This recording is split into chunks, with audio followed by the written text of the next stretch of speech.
مثنوی معنوی پیر روم،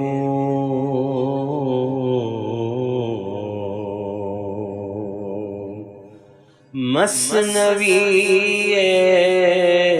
معنوی پیر روم،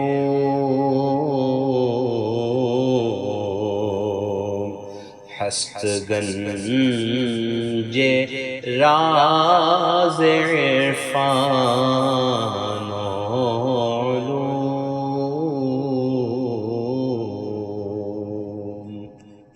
بسم اللہ الرحمن الرحیم، الحمدللہ رب العالمین، والصلاة والسلام علی سیدنا و مولانا محمد سید الاولین والآخرین وعلی آلہ واصحابہ اجمعین، اما بعد۔ گزشتہ ہم پڑھ رہے تھے کہ روحانی ترقی حاصل کرنے کے لیے کسی روحانی رہنما کی سرپرستی میں آنا اور ان کے زیر اثر آگے بڑھنا پڑتا ہے۔ یعنی روحانیت ایک ایسا سمندر ہے جس سے گزرنے کے لیے، جس کو پار کرنے کے لیے روحانیت کی پیراکی، تیرنا، یہ آنا پڑے گا۔ اور انسان کی فطرت میں روحانیت ہے، کیونکہ انسان جسم اور روح کا مجموعہ ہے، اور انسان کی روح ملأ اعلیٰ سے آئی ہے اور اس کو ملأ اعلیٰ کی طرف ہی پرواز کرنا ہے۔ تو اس کے لیے ضروری ہے کہ جو اس کے باطن کی جو کیفیت ہے، جو اس کی سرشت ہے، اس کو نکھارے اور پھر اس کی طرف جائے۔ اب انسان کا مسئلہ یہ ہے کہ انسان جسم کے پیچھے بھاگ رہا ہے اور اپنی روحانیت کو اس نے فراموش کر دیا ہے، جس کی وجہ سے وہ روحانیت میں کمزور ہوتا جا رہا ہے۔ اس کو سمجھانے کے لیے آپ نے ایک مثال پیش کی ہے، وہ ہے بطخ کی اور مرغی کی۔ بطخ کا انڈا مرغی کے ہاتھ لگتا ہے اور مرغی نے اس کو سینک کر پالا پوسا اور زمین پر اس کو بڑا کیا، لیکن وہ چونکہ بطخ کا انڈا ہے، اس کے اندر سے نکلنے والا بطخ ہی ہوگا۔ مرغی کی پرورش کی وجہ سے اس نے زمین پر رہنا سیکھ لیا اور پانی کے اوپر تیرنے کی جو اس کی صلاحیت ہے وہ کچھ وقت کے لیے بھلا بیٹھا۔ اب اس کو اپنی اصلیت جاننی ہوگی کہ میں مرغی کی طرح زمین پر چلنے والا نہیں، بلکہ بطخ کی طرح پانی پر تیرنے والا پرندہ ہوں۔ تو اس کو چاہیے کہ پانی سے نہ ڈرے، بلکہ محنت کرے اور فوری پانی پر تیرنا سیکھے۔ مرغی اس کو پانی سے ڈراتی ہے، اور وہ مرغی کی تربیت میں چونکہ ہے، لہٰذا وہ پانی پر تیرنے سے ڈرتا ہے، پانی سے ڈرتا ہے۔ لیکن چونکہ وہ بطخ کا بچہ ہے تو اس کو بہرحال تیرنا سیکھنا ہوگا، اور چونکہ وہ بطخ کا ہی بچہ ہے تو اس کو تیرنا سیکھنا آسان بھی ہوگا۔ تھوڑی کوشش اس کو آسانی کے ساتھ تیرنا سکھائے گی۔ اب یہ مثال آپ دیکھیے کس طرح سے آپ دیتے ہیں۔ تخم بتی گرچہ مرغے خانات، کرد زیرے پر چودایا تربیت۔ تو بطخ کا انڈا ہے، اگرچہ کہ تجھے گھریلو مرغی نے پروں کے نیچے دایا کی طرح پالا ہے۔ ایک ماں ہوتی ہے، ایک دایا ہوتی ہے۔ ماں کے پیٹ سے بچہ جنم لیتا ہے تو انہیرنٹ کوالٹیز جو اس کی ہوتی ہے وہ ماں کی آتی ہے، دایا کی نہیں آتی، لیکن دایا اپنے حساب سے اس کو تربیت دیتی ہے۔ تو ابتدائی دنوں میں جب تک وہ دایا کی تربیت میں رہتا ہے، دایا کے سکھائے ہوئے چیزوں کو سیکھتا ہے، دایا کے بنائے ہوئے گول کے مطابق کام کرتا ہے۔ دایا نے جس سے ڈرایا وہ اس سے ڈرتا ہے، کیونکہ اس کی تربیت میں ہے۔ لیکن اس کی جو سرشت ہے، اس کی جو فطرت ہے، وہ تو بطخ کی ہے، ماں کی ہے۔ تو انسان کا معاملہ بھی ایسے ہے، انسان روح کا پرندہ ہے، آسمانوں میں اڑنا، روحانیت کے سمندر پہ تیرنا، یہ اس کا کام ہے۔ لیکن جسم اس کا مرغی ہے، گھریلو مرغی، اور جسم اس کا روحانیت سے ڈراتا ہے، اسی لیے وہ روحانیت کے میدان میں جانے سے ڈرتا ہے۔ مادرے تو بتے آں دریا بدست، دایات خاکی بدو خشکی پرست۔ اب آپ کہتے ہیں کہ تیری ماں تو دریا کی بطخ تھی،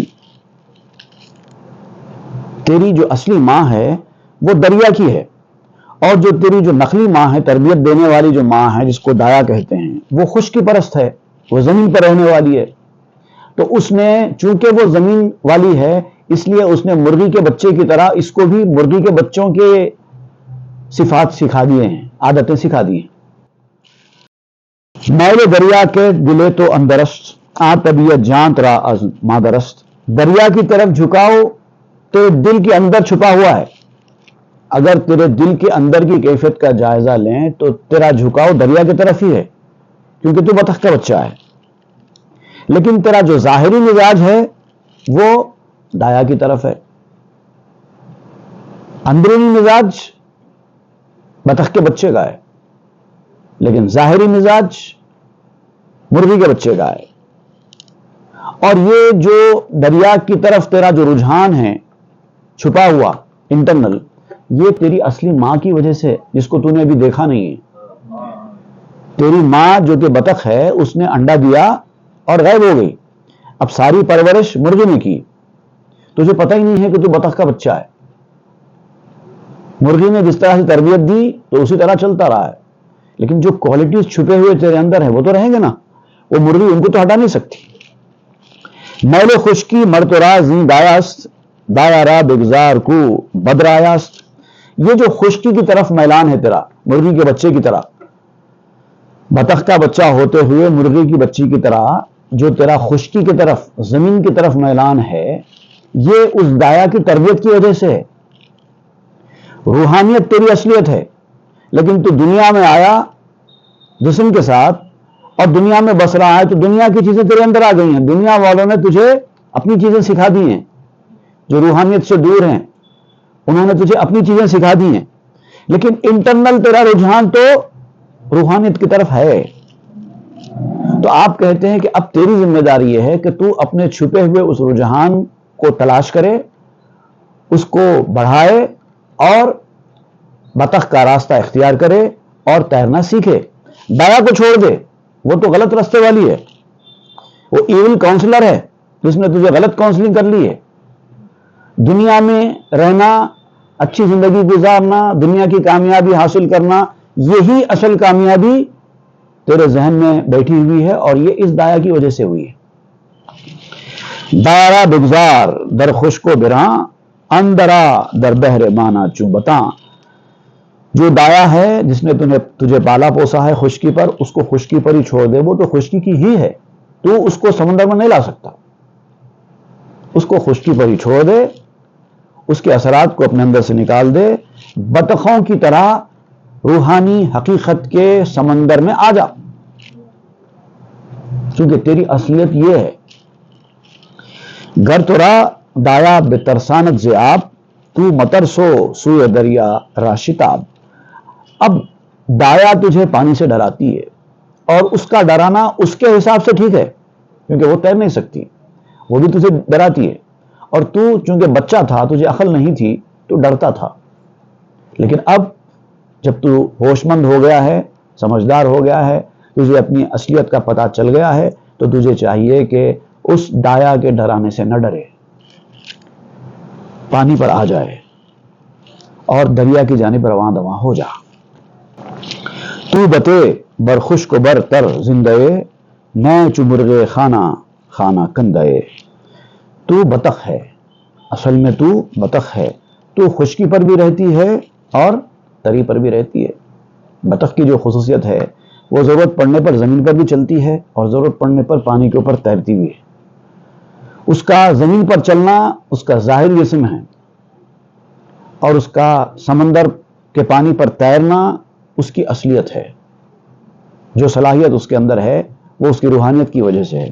تو انسان روح اور جسم دونوں کا مجموعہ ہے. اب تیرا کام یہ ہے کہ جتنی ضرورت زمین پر رہنے کی تیری تھی تو رہا، اب ضرورت پوری ہو گئی، اب سمندر میں آ جا. اس زمین کے گھر کو اپنا اصلی گھر مت سمجھ، اس کو اصلی گھر سمجھ کر وہاں پر اپنی بود و باش اختیار مت کر.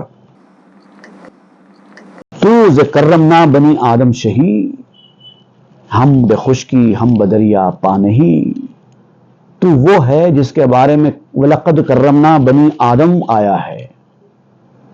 ہم نے آدم کی اولاد کو عزت بخشی ہے. We have ennobled the sons of Adam. یہ کہا گیا ہے. تو وہ ہے. اور جو قرآن مجید کی آیت ہے وَلَقَدْ كَرَّمْنَا بَنِي آدَمَ وَحَمَلْنَاهُمْ فِي الْبَرِّ وَالْبَحْرِ. کرامت دی آدم کی اولاد کو، شرف دیا، اور پھر ان کو سوار کرایا، خشکی میں بھی اور تری میں بھی۔ زمین پر بھی وہ چلتے ہیں، سمندر کے اوپر بھی وہ سیر کرتے ہیں، ان کو ان دونوں صفات کا حامل بنایا ہے۔ تو اب تو خشکی کو اپنی اصلیت سمجھ کر سمندر کے تیرنے کو فراموش مت کر، دریائے وحدت میں غوطہ لگا اور تیرنا شروع کر۔ ابتدا میں تکلیف ہوگی، لیکن آہستہ آہستہ تو سیکھ جائے گا، اور خاص طور سے اس وقت جب کہ سکھانے والا تیرے ساتھ ہے تو پھر تجھے ڈرنے کی بالکل ضرورت نہیں ہے۔ کہ حملناہم علی البحر بجاں از حملناہم علی البر پیشراں، تو روح کی وجہ سے حملناہم علی البحر آیا ہے۔ سمندر کا جو ذکر آیا ہے قرآن مجید میں اس کی روح کی وجہ سے ہے، اور حملناہم علی البر جو آیا ہے وہ اس کے جسم کی وجہ سے ہے۔ لیکن اب جب تک جسم اس کا ضرورت تھا اس نے اس کو اختیار کیا، اب جب ضرورت ختم ہو گئی اس کی تو اب اس کو چاہیے کہ اپنے روحانی راستے پر آ جائے۔ مر ملائک راس ہوئے بر راہ نیست، جن سے ہیما ہم ز بہر آگاہ نیست۔ اب انسان کے اندر دونوں کوالٹیز پائے جاتے ہیں، ایک فرشتوں کی ایک جانوروں کی۔ انسان بیک وقت فرشتوں کی صفات والا بھی ہے اور جانوروں کی صفات والا بھی ہے۔ جتنے صفات جانور کے اندر پائی جاتی ہیں، کھانا پینا، بچے پیدا کرنا، لڑائی جھگڑا کرنا، غصہ کرنا، یہ جتنے کوالٹیز جانور کی ہیں وہ سب انسان کے اندر ہے۔ لیکن ساتھ ہی ساتھ انسان کے اندر فرشتوں کی صفات بھی ہیں، اور اس کا تعلق روحانیت سے ہے، اس خشکی سے نہیں ہے۔ تو فرشتوں کا خشکی کی طرف کوئی راستہ ہے ہی نہیں، فرشتے خشکی کی طرف آتے ہی نہیں، اور جانور سمندر کی طرف جاتے ہی نہیں۔ فرشتے خشکی کی طرف نہیں آتے، جانور سمندر کی طرف نہیں جاتے، انسان دونوں جگہ کا ہے۔ اسی لیے تو کہا گیا ہے وَحَمَلْنَاهُمْ فِي الْبَرِّ وَالْبَحْرِ، تو بطن حیوان بجانے از ملک، تاروی ہم برزمی ہم برفلک۔ تو جسم کے اعتبار سے حیوان اور روح کے اعتبار سے فرشتوں کی صفات والا ہے۔ انسان بیک وقت جانور بھی ہے اور فرشتہ بھی ہے، جسم کے اعتبار سے جانور ہے، روح کے اعتبار سے فرشتہ ہے۔ تو اب اس کا کام یہ ہے کہ ضرورت پڑنے پر زمین پر بھی چلے، لیکن اپنا آسمان پر اڑنا جو اس کا اصلی کام ہے اس کو نہ بھولے۔ اب لوگوں نے کیا کیا ہے، آسمان پر اڑنے کے کام کو تو چھوڑ دیا ہے، زمین پر چلنے کا راستہ اختیار کر لیا ہے، یعنی گویا فرشتوں کی صفات کو پس پشت ڈال دیا ہے اور صرف جانور بن کر گھوم رہا ہے۔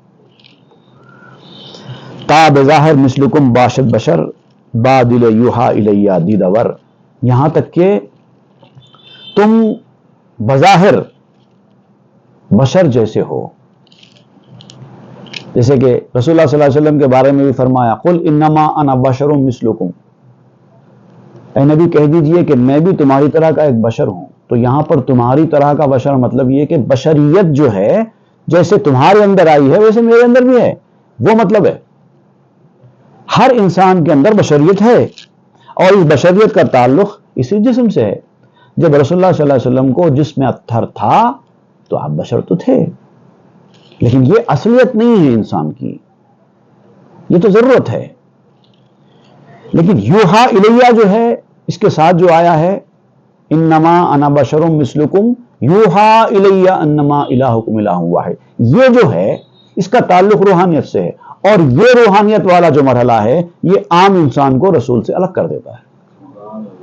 بشریت میں تو ٹھیک ہے سب بشر، لیکن یوحا الیہ ہر انسان اس مرتبے پر نہیں پہنچتا، وہ صرف نبی کے لیے خاص ہے۔ تو ویسے ہی ہر انسان جو روحانیت کے میدان میں آتا ہے سب برابر نہیں ہے،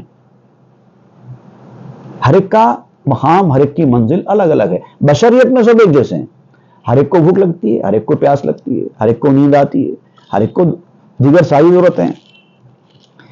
قالب خاکی فتادہ برزمی، روح او گرداں براں چرخے بری، اس کا جو جسم خاکی ہے، مٹی سے بنا ہوا جو جسم ہے وہ تو صرف زمین پر ہی رہتا ہے، وہ آسمان پر جا نہیں سکتا، فضا میں اڑ نہیں سکتا، روحانیت کے میدان میں اس کی کوئی رسائی، کوئی پہنچ نہیں ہے۔ جبکہ روح اس کی آسمانوں کے اونچائیوں میں پرواز کرتی ہے، گردش کرتی ہے، بہت طاقتور ہوتی ہے انسان کی روح. انسان اندازہ بھی نہیں کر سکتا انسانی روح کتنی طاقتور ہوتی ہے، لیکن انسان نے اس طاقتور روح کو دبا دیا ہے اور جسم کو حاوی کر دیا ہے. اس کی وجہ سے اس کی روح کچھ نہیں کر پا رہی ہے. ماں ہما مرغابیان اے غلام، بہر میدانت زبان ماتمام. اے سننے والے لڑکے، ابھی تم اس میدان میں چھوٹے بچے ہو. مولانا روم فرماتے ہیں اے بچے، ہم سب پانی کے پرندے ہیں. اصل میں ہم سب پانی کے پرندے بطخ کی طرح ہیں، اور سمندر ہماری زبان سمجھتا ہے. اتنی انست ہے ہم سمندر سے. جب تک خوف ہے سمندر کا، کوئی آدمی پانی میں جا نہیں سکتا، کوئی آدمی تیرنا سیکھ نہیں سکتا. تیرنا سیکھنا ہوگا، اور تیرنا سیکھنے کے لیے اپنی باڈی کو جسمانی علائق سے ہلکا کرنا ہوگا. جب تک باڈی آپ کی ہلکی نہیں ہوگی تب تک پانی پر تیر نہیں سکتی. تیرنا تو بہت دور کی بات ہے، فلوٹ نہیں کر سکتے. جب تک جسمانی اثرات باڈی کے اوپر حاوی ہیں آپ فلوٹ بھی نہیں کر سکتے. اپنے جسم کو ہلکا کرنا ہوگا دنیاوی علائق سے، تب جا کے آپ پانی کے اوپر فلوٹ کر سکتے ہیں. تیرنا تو اور آگے کی چیز ہے. فلوٹ کرنے کے بعد، فلوٹ تو کہتے ہیں پانی کے اوپر ایک جگہ لیٹ جانے کو، لیکن جب حرکت ہو کر آگے بڑھتا ہے آدمی تب اس کو تیرنا کہیں گے. ایسا فلوٹ تو مرا ہوا آدمی بھی کر لیتا ہے. موت کے کچھ وقت کے بعد جو انسانی جسم کے اندر جو جراثیم ہوتے ہیں جن کو مائکروبس کہا جاتا ہے، وہ بھاری مقدار میں جسم کے اندر گیس پیدا کرتے ہیں، اور گیس پیدا کرنے کی وجہ سے انسان کے جسم کی ڈینسٹی کم ہو جاتی ہے. اور ڈینسٹی کم کیوں ہوتی ہے؟ اس لیے کہ گیس بہت ہلکی ہوتی ہے. اسی لیے مرنے کے بعد کچھ وقت کے بعد ہی انسان کی باڈی پانی کے اوپر فلوٹ کرنے لگتی ہے. کوئی بھی چیز جو پانی کی ڈینسٹی سے کم ڈینسٹی والی ہے وہ پانی کے اوپر تیرے گی، ڈوبے گی نہیں، فلوٹ کرے گی. اور انسانی جسم کے اندر جو اس کے آرگنز ہیں، کوئی بھی آرگن سوائے لنگس کے پانی کی ڈینسٹی سے کم نہیں ہے.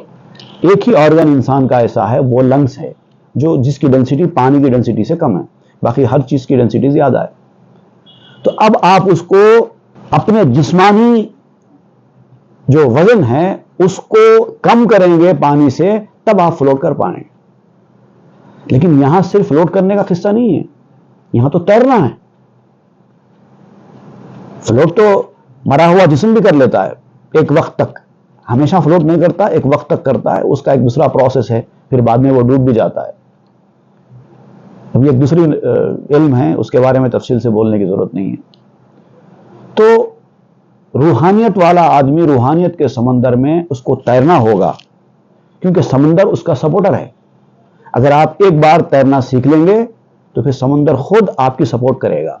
اس کے بعد آپ ڈوبنا بھی چاہیں گے تو سمندر ڈوبنے نہیں دے گا، وہ اوپر کر دے گا. پانی کی یہی کوالٹی ہوتی ہے. ایک بار آپ کو ٹیکنیک معلوم ہو جائے تو پھر آپ کو اوپر سے جانا، اوور دا واٹر جانا آسان ہے. پانی کے اندر جانا مشکل ہو جاتا ہے کیونکہ پانی آپ کو اوپر کر دیتا ہے. یہ اللہ تعالیٰ نے سکھایا. روحانیت کے سمندر کی باتیں اس پانی کے ذریعے اللہ تعالیٰ نے ہم کو سکھائی ہیں. پس سلیما بہر آمد ما چتیر، در سلیما تا ابد داریم سیر. سلیمان ہی سمندر ہے.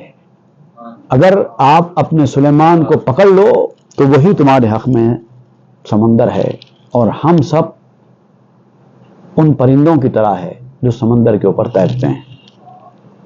اسی لیے ہر انسان کو چاہیے کہ ہمیشہ اپنے سلیمان کو اپنے مطالعے میں رکھے، اس سے سیکھتا رہے، اس کی ہدایت میں آ کر اس سے رہنمائی حاصل کرتا رہے.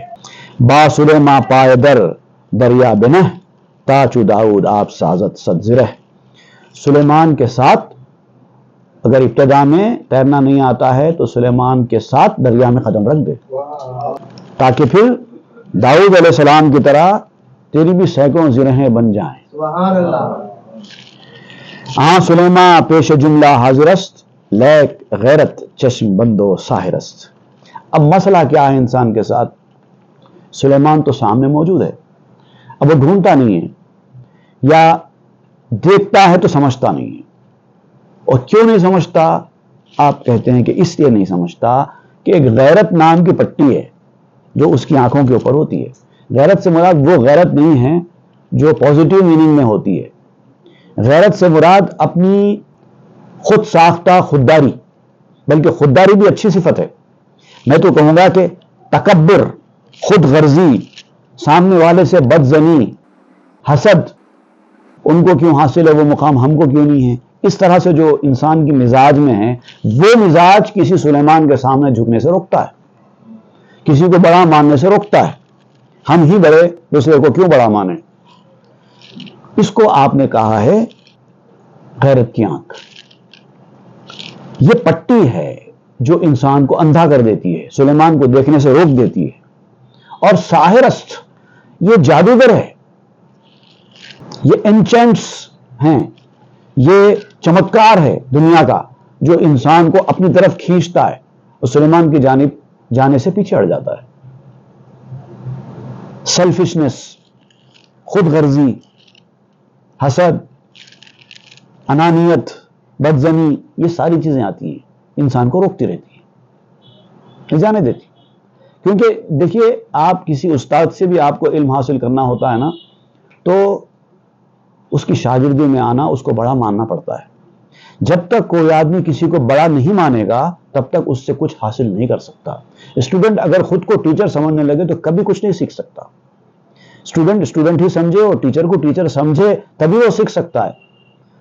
تو بندہ بھی اپنے آپ کو بندہ مانے اور اپنے استاد کو، اپنے سلیمان کو سلیمان مانے، تبھی اس سے کچھ سیکھ پائے گا.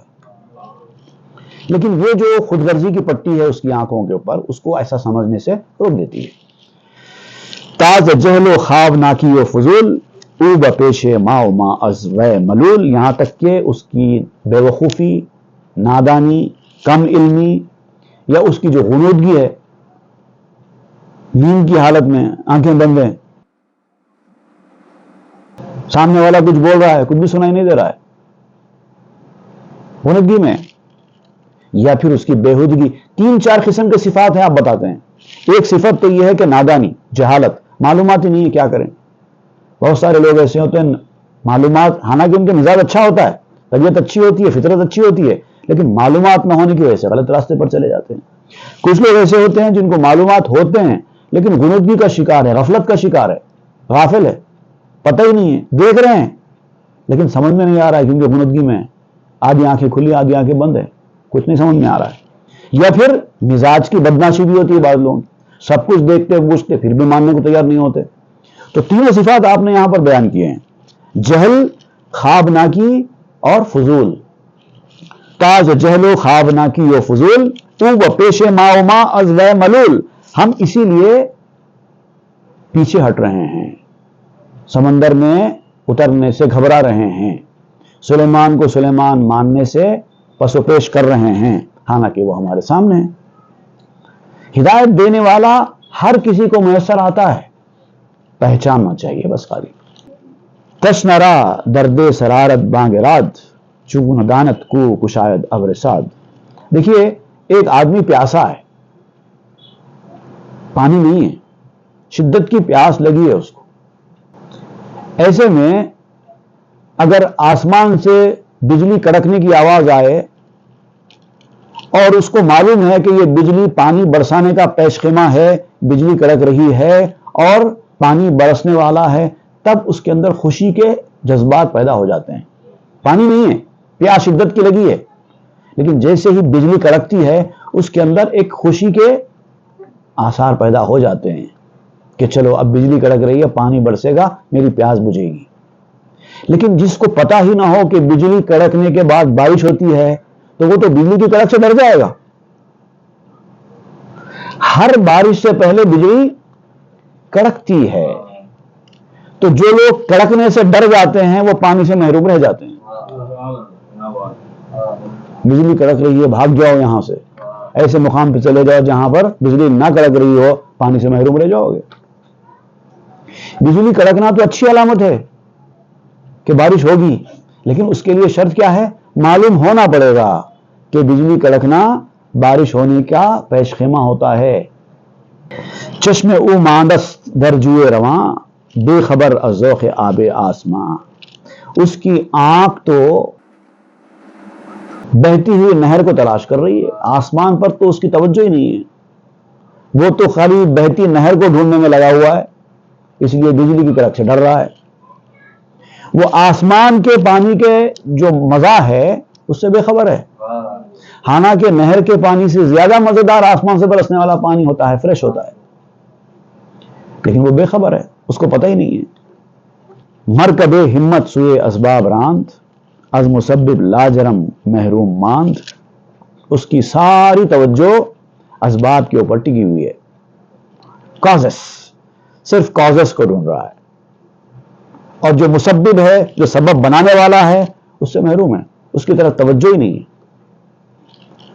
He has steered the attention towards causes and forgotten the causer۔ اور جب جس کی توجہ، ساری توجہ اسباب کی جانب رہتی ہے، لامحالہ وہ مسبب سے محروم ہو جاتا ہے۔ کانسیکوینٹلی یہ ایک فطری بات ہے۔ آنکھ بیند او مسبب رایاں، کہ نہد در بر سبب ہائے جہاں۔ جو شخص مسبب کو دیکھتا رہتا ہے، اس کے اوپر اپنی نظر رکھتا ہے، اس کو اپنی آنکھوں سے کھلا دیکھتا ہے۔ کھلا دیکھنا آپ اس لیے کہہ رہے ہیں کہ ابتدا میں ایمان بالغیب ہوتا ہے، لیکن جب ایمان اپنے درجات سے آگے بڑھتا ہے، عین الیقین، حق الیقین کے مرحلوں میں جاتا ہے، تو اس کے ایمان کی کیفیت دیکھنے کی طرح ہو جاتی ہے۔ حالانکہ وہ خدا کو دیکھتا نہیں ہے، لیکن خدا کے مظاہر اتنے ہیں دو عالم میں کہ وہ خدا کے وجود کا انکار کرنے کو تیار ہی نہیں ہوتا، دیکھنے والے سے زیادہ یقین ہوتا ہے اس کو کہتے ہیں کھلا دیکھنا۔ اور جو ایسا کھلا دیکھنے والا ہوتا ہے، وہ دنیا کے اسباب پہ دل ہی کہاں لگاتا ہے، وہ تو جانتا ہے کہ یہ سارے اسباب اس مسبب کے تابع ہیں۔ از مسبب یابد اندر یک صباح، از نجاتو از فلاح از نجاح۔ وہ سبب پیدا کرنے والے کے حکم کا انتظار کرتا رہتا ہے، اس کو یقین ہوتا ہے کہ ایک نہ ایک دن صبح ضرور نمودار ہوگی، اور پھر نجات حاصل ہوگی، فلاح حاصل ہوگی، کامیابی حاصل ہوگی۔ آنچ در 100 سال مشت ہیلمند، دہ یکیزاں گنج حاصل نادرند۔ وہ جو کچھ تدبیر کرنے والے کی مٹھی میں 100 سال میں آیا، اس خزانے کا 10واں حصہ بھی حاصل نہیں کر سکتے۔ ساری دنیا کے لوگ تدبیریں کر کر کے جتنا کمائیں، وہ دینے کو آتا ہے نا تو اس کا 10واں حصہ بھی نہیں کما سکتا۔ دیتا ہے تو چھپر پھاڑ کے دیتا ہے۔ اب یہ ہے کہ کوشش کرنا چاہیے، اور سلیمان کو اپنے تلاش کرنا چاہیے، اس کی نگرانی میں چلے جانا چاہیے، اور اس کی ہدایتوں پہ عمل کرنا چاہیے، تو پھر روحانیت کا جو میدان ہے وہ تمہارا اپنا ہے، تمہارا اپنا ہے، کیونکہ تم روحانیت کے شہسوار ہو۔ جسم تو تمہارا عارضی ہے، اصلیت تمہاری جسم نہیں ہے، اصلیت تو روحانیت ہے۔ اور جو اپنی روحانیت کو طاقتور بنا لیتا ہے، جسم کو نوویر کر دیتا ہے، وہ آدمی جسم کی جو لمیٹیشنز ہے اس سے نکل بھی جاتا ہے۔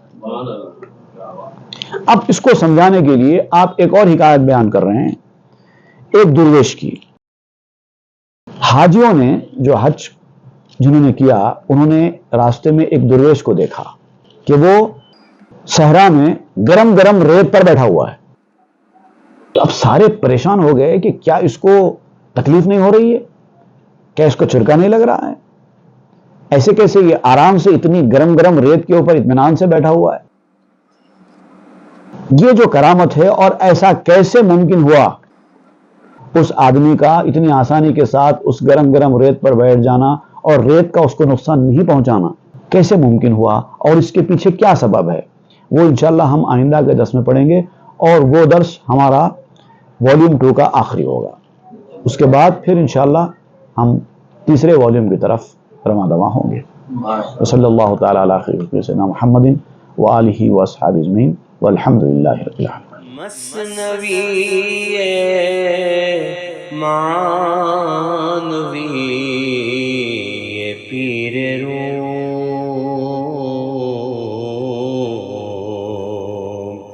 ہست گنج راز عرفان